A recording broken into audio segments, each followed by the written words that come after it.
Well, hello again. Welcome, as always, to our channel. I'm deeply grateful to any of you and all of you who are interested in the Dhamma and are willing to use some of your time to listen to this channel as we go through the book Kamatthana for the sole purpose of deepening our own practice of purifying the mind.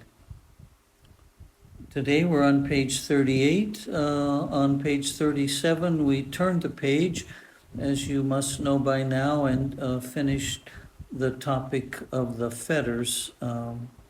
Now we're on something called a sava. It's a mental effluent, a pollutant, or fermentation.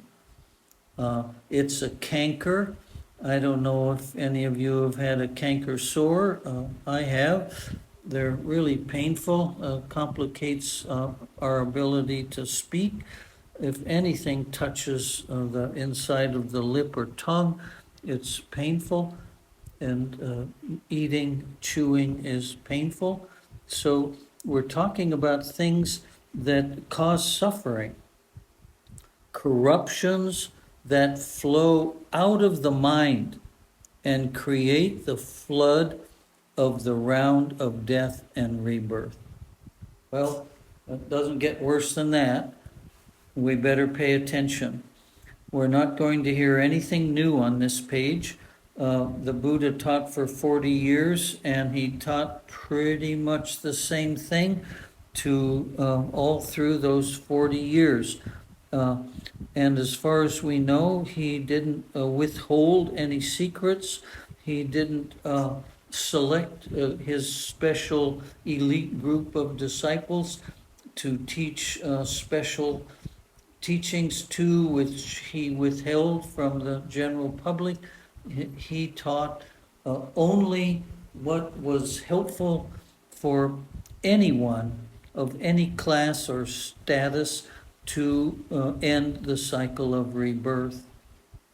So this little booklet is sort of proof that, quote, he repeated himself over and over, trying to find as many ways as possible to present the information, the instructions, the guidance for the ways different people learn, the levels of people's ability to understand at any given moment. So changing vocabularies or reinforcing certain vocabularies, etc., was all with the aim of helping us become fully liberated. So these four asavas are not unique. They're not something we haven't just talked about on the last 2 pages, but let's reinforce their importance by mentioning them again. Sensual desire. Well, once we have a body, we want to experience the world using that body. And the world, this world anyway, I can't speak for any other planet somewhere in the solar system or galaxy or the vast universe, but this planet is a sensual planet, no question about it. There are just incredible forms of life, incredible landscapes above the ocean, below the ocean, mountaintops and valleys and caves. Everywhere we explore on this planet, we discover new forms of beauty and maybe sounds or smells, etc. So this planet is a place where we're born as humans with a body to have incredible sensual experiences, and all of them have the sole purpose of reinforcing the belief that this body is who I am. Number 2, desire to exist. We mentioned that on the previous pages. We've talked about people who want to go to heaven, be angels or gods or forms of existence that apparently the heavenly realms offer. So there's this desire to exist. It's built into the DNA. We know that all animals want to reproduce. That's a form of continuing their life forms, and humans certainly. I have heard many people say that the purpose of life is to be married and to have children. So that's one form that the desire to exist can take. Views and opinions, I've mentioned this repeatedly. We don't see and hear and smell and taste and touch with a clean mind. Our mind pollutes the experience with our views and opinions. Things should be different than they are. This is not the way I want it to be. The color that person painted the room is not a good color, etc. And social media now has convinced people they should have an opinion about absolutely everything. The clothes some famous person wears to an award ceremony, or the play a coach calls in a sporting event that didn't work out, just on and on and on. There's no end on social media.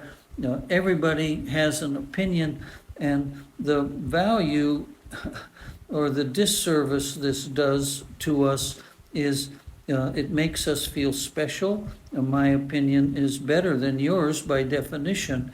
So if you don't share my opinion, there must be something wrong with you. You must be a racist or a sexist or phobic or something. Anyway, if you don't agree with me, there's something wrong with you.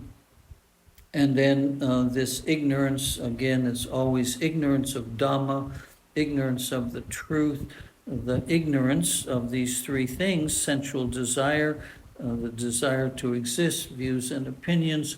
That's forms that ignorance takes. So it says, asava and kilesa are the disease of the chitta. So chitta, as you know, is mind. And I've described mind in the past as having various facets or capabilities or dimensions. And it's not just the mind that we are conscious of in our daily life, the mind you're using to listen to this YouTube video. It's very, very complex. It's expansive. The Buddha said you can't even imagine how fantastic the mind is.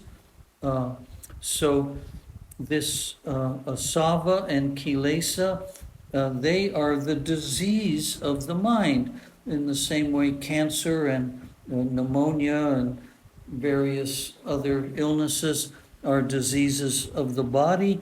Asavas and kilesas. Kilesas are the sankharas, or the mind's ability to fabricate and imagine and construct a whole world of a whole reality. These things are not the pure mind that we're seeking to discover in our spiritual practice. So here's some definitions of kilesa. Defilement. Well, that's not nice. Loha is passion, doha is aversion, and moha is the delusion in their various forms, which include greed, malevolence, anger, rancor, hypocrisy, arrogance, miserliness, dishonesty, boastfulness, obstinacy, violence, pride, conceit, intoxication, complacency, attachment, hatred, ignorance, envy, pride, etc. In other words, there's nothing nice about any of those words. They do not define, they don't characterize a quality that would make anyone happy.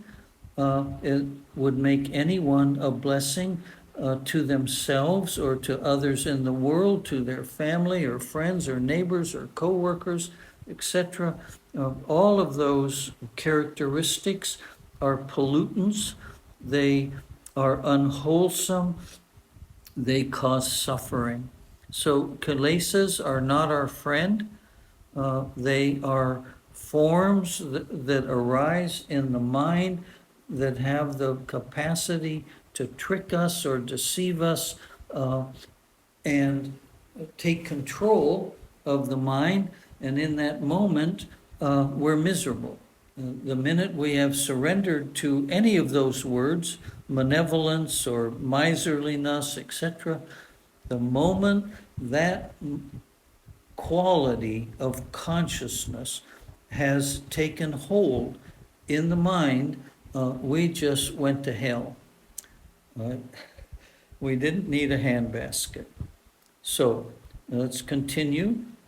Kilesas don't care for Dhamma, they just care for kilesas. So kilesas are the soldiers or the weapons that the ignorant mind uses to defeat our Dhamma practice. And I think it's helpful to see this as a conflict. We can call it a war or a competition or a conflict. You can call it an invasion or an incursion. You call it whatever suits you. But these are enemies that are very skilled, powerful, and practiced in keeping us from our Dhamma practice and the Dhamma success. Kilesas are what makes each of us so different. So it's something like DNA. I've mentioned before, we have two kind of forms of DNA. We have the obvious physical form that we inherit from a long lineage of ancestors, whatever that might mean in terms of our gender and height and color and so on. Obvious DNA, including tendencies towards illnesses or tendencies towards skills, musical or athletic skills, intellectual skills, etc. And we have karma. So it's embedded or ingrained somewhere in the system, and that's what makes us feel different. And we're going to continue on to page 39 since this page was short. Environments mix with kilesas to cover the heart. So the culture we live in, our family placement, sibling placement, our neighborhood, the schools we go to, the country we live in, the language, the food we eat, all of those external factors are mixed with our personality characteristics as a result of our karma, and they obstruct, they cover, they hide the wisdom that we call heart wisdom. One of the images that Buddha gives is a beautiful, pure pond of drinking water that is covered with plant life. So when you come upon it, you may be hot and thirsty and dehydrated and really suffering. You don't notice at first that you're near a pond of water because it's completely hidden from view. And the job that the traveler has is to very gently spread that vegetation apart, so it exposes the pure water where the traveler can be refreshed. So that's what we're doing when we practice mindfulness. We investigate, we uncover the beauty and the truth of the Dhamma, which is a heart quality. Kilesa are the fundamental enemies of the chitta. So in this case, chitta means pure mind. It should be capitalized, frankly. The ordinary consciousness we experience in our daily life should be a small c mind. It's the polluted mind, the mind filled with kilesa, and those are the enemy of the pure mind. Kilesas block or bar the way to the path, fruition, and nibbana. So those are actually 3 steps. We have to get on the path. We have to mature. We have to bring the path to fruition through our daily practice, our relentless commitment to pure mind, and nibbana is the fruit that we will experience if we can defeat kilesa. Kilesa congregate in the chitta. So in this case, we're just going to call that a consciousness. Kilesa, we if they're subconscious, we don't know about them, but they're in the mind somewhere, hiding, and if they are conscious, if we're feeling resentful, or we're feeling obstinate or feeling violent, and we sort of know that on the secular level of consciousness, then in both cases, these kilesas are both hidden and or are expressing themselves, and we need to pay attention. Kilesas adapt to the world. They adapt to other people and things, such as liking things, disliking things, going along with fads and fancies, both internal and external. Well, the world of advertising in a capitalist society is that we should like certain products, dislike other products. We should go for certain brands so we can feel better about ourselves and maybe hope others will feel better about us. And these kilesas are a master. For example, as I make this recording, I happen to be in Vietnam. It's a different culture than America, where I'm from originally. And the kilesa will adopt and adapt to this Vietnamese culture. So maybe I want to buy some clothing and dress in some way like a Vietnamese, or I want to eat some food and be liked by Vietnamese that I speak their language, or any number of things that are not necessarily bad on the surface, but I'm trying to give an example that kilesas are always trying to make us feel good as a person. We want to be in the right social group or the right peer group or the right neighborhood of some kind or another. And kilesas are skilled at adapting to this craving, even creating the craving. And we must be ever vigilant, or we're not going to notice what's happening. Now, avidya, that's sort of the origin or the beginning of ignorance that ends up in our becoming a person. Avidya, tanha, and kilesa cause people to live together in a spellbound manner. So uh, the original sin, so to speak, the original deception called avidya, and this holding on to, this clinging to the delusion, and the different forms that kilesa take, uh, keeps us spellbound in our culture, in our world, in our language, in our community, in our political party, in our religion. Those are the factors at work to keep us from discovering pure Dhamma. So kilesa are sankharas.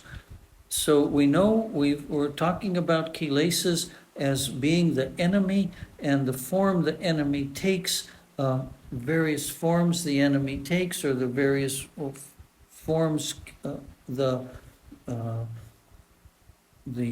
weapons take.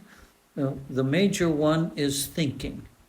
So Sankara is proliferating, mental proliferations, constructions, fabrications, imaginations. Uh, that's what Sankaras are. When Sanya, that's memory, and Sankara, thinking, and Vijnana, the awareness that this has happened, it's a kilesa. So this is probably worthy of a whole separate Dhamma talk. We're not going to get that today. Memory, the thoughts that provokes, and the awareness of those two things, memory and sankara, they are forms that kilesa takes, and we cannot dress kilesa up in fancy clothing. It's a sheep in wolf's clothing. So it's a Trojan horse, it looks good, but inside, on closer inspection, it's the enemy. Kilesa is called samudaya. That's the way the world is. Kilesa creates the world that we call our life. Kilesa arise in the heart. Sanya and Sankaras are kilesa. This also is a really deep teaching. It's the image that I'm most comfortable with is the yin-yang sign, that circle with a black and white divided in half, with half white and half black, a kind of a comma-shaped image. It's hard to imagine that these kilesa arise out of the same place, the heart, that wisdom arises from. So wisdom and ignorance are partners. They're Siamese twins. And sometimes one of them dominates and sometimes the other one. So this statement says that kilesa also arise from the heart. Sanya and Sankaras, memory and thinking, is a form that kilesas take. When satipanya, that's a mindfulness wisdom, subdues kilesa, then a liberation appears, nirodha. So this mindfulness practice produces the wisdom by nature, law of nature, a law of Dhamma. Mindfulness practice developed through a strong ability to concentrate will destroy the kilesas, and when they're destroyed, what's left? Nibbana, perfection, happiness, peace of mind, equanimity. That's what's left. Only nirodha or magga destroys kilesa. So the only way to completely destroy these problems, these troublesome characteristics, is through our own liberation. Avidya is the most clever and deceptive of all the kilesas. So again, this is language trying to explain how come things are the way they are. Was there a beginning? And how can we talk about it? So there must be, as astrophysicists or astronomers are trying to find out how the universe came to be, and current theories about Big Bang, etc., are one explanation. In the world of spirituality and Buddhism, avidya is the origin of the creation of what we call myself. You mustn't let other tasks distract you from your practice, because 99% of them are kilesa. This is from the great master Mahabhuva. So the kilesa convince us that it's time to stop meditating, we need to do the dishes, we need to do something. Get up and do something, and when we get up, stop being mindful and get totally distracted by doing something. That's the way kilesas work, and that's something that we're told to do looks really legitimate. And it's not that it isn't legitimate, it's that it's a distraction. And we need to start prioritizing how willing we are to be distracted, and what distractions are worthy and which are really just truly a distraction. This can only happen with a mindfulness practice. It's extremely common that people get enthusiastic in their practice. They have some experiences or some successes, and then before you know it, they have relapsed, like someone who gave up smoking or gave up a diet after being successful, and then before you know it, they're smoking again, or they've regained the weight. So this is what kilesas do. They trick us in every way to engage in habits that are not wholesome, that are not healthy, and that do not result in our reaching the goal that we have established for ourselves. So keep up your practice regardless. Don't let the world distract you from your practice. Don't listen to anyone's voice that says you don't have time, you're too tired, it's not the right place, on and on and on.